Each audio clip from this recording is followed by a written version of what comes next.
When I was superintendent at West Point, you might have heard of some of my students. Fought on both sides.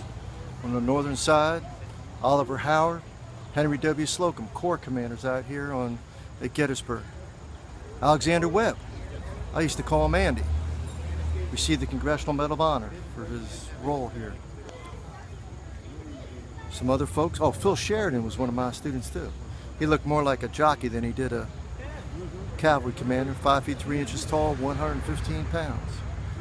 Some of my other students, though, fought for the better side. John Bell Hood, E. Porter Alexander, possibly one of the 2 greatest artillery commanders ever developed at West Point. My son, George Washington Park Custis, was just one of my students. In fact, I almost had to expel him. See, I abhor spirituous liquids, alcoholic liquids, but my son's a different case. When I graduated from West Point in 1829, I graduated with no demerits, because I never wanted to do anything to embarrass my mama. That was not the case with my son. I was sitting in my office one day, professor brought my son in and said, this professor looked at me and said, Colonel Lee, I caught this student returning to grounds from Benny Havens, a pub right outside grounds.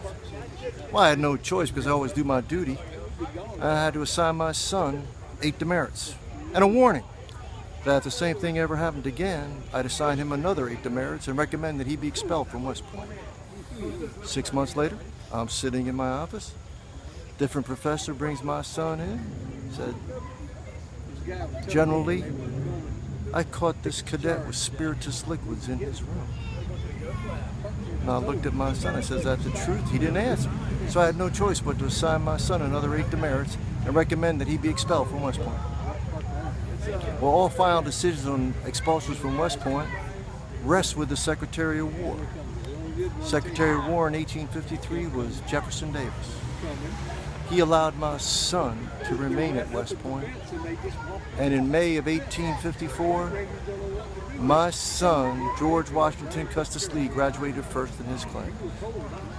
My wife, Mary Custis Lee, always likes to remind me that her son graduated first, but her children's father only graduated second. But that's my wife for you.